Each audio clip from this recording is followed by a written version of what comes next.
Hi, welcome to Case of the Day. I'm Dr. Croley, and today we're going to discuss a case that came in. We had a young gentleman come in who got something in his eye, and so we're going to talk about getting things in your eye. He got a piece of metal in his eye at work, working under a car, and so he got a metallic material or foreign body on the surface of his cornea, which that's the clear part of your eye in front of the blue or brown part of your eye. And so unfortunately he left that in his eye for several days, always thinking, well, it'll work its way out, it'll come out. And he finally figured out that it wasn't going to come out, so then he came in. And so he had this piece of metal in his cornea, and it had been in there a length of time. So actually, when you get a piece of metal that has iron in it, it will actually physically rust into your cornea. So not only did he have this foreign body, but he also had rust melting into his corneal tissue. And this also area where the foreign body was located was surrounded by white blood cells. That is, he was developing an infection or ulcer around where the foreign body was located. So we got the foreign body out, but that's a problem. It's very important you don't wait when you get something in your eye.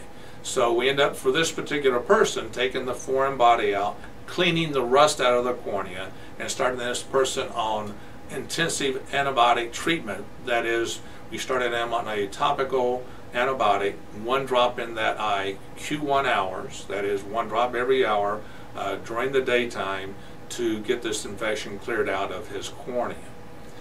So how do people get corneal foreign bodies? Well, it happens commonly at work, probably more often at work than it does at home, but it does happen in both locations. And what kind of foreign bodies do we see? We see foreign bodies that are metal, where people are grinding, hammering, doing something around some type of metal object. And then other things we see commonly are landscape people who are weed whacking or doing yards or landscaping, and a plant material of some sort gets in their eye. The metal, like I said, with rust, will rust into the cornea, and they can get infected as well, just like this gentleman did. But if you get a piece of plant material in your eye, then you're at even a higher risk of an infection, either from bacteria or maybe even a fungus, because of the bacteria growing on that plant material. So that's the important part about getting that type of thing in your eye. With all the OSHA regulations, usually the amount of foreign bodies we get, those numbers have decreased over the years, because you have to wear protective eye gear at work to prevent this from happening. But at home, what do we see? Well, we see people at home who are doing yard work or material who get things in their eyes. And if you're hammering or chopping or grinding or working on your car at home, we see people get metal in their eyes while working at home as well.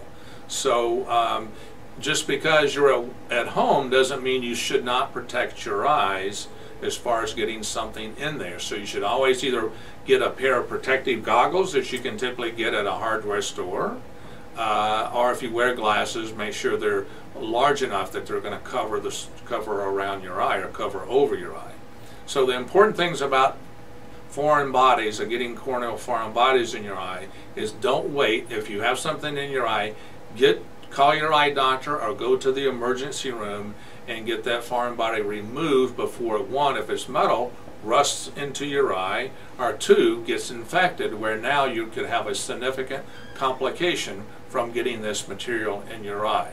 So if you have any questions about getting something in your eye or corneal foreign bodies, you can always try to contact us through the website, and may God bless you with healthy eyes and great vision.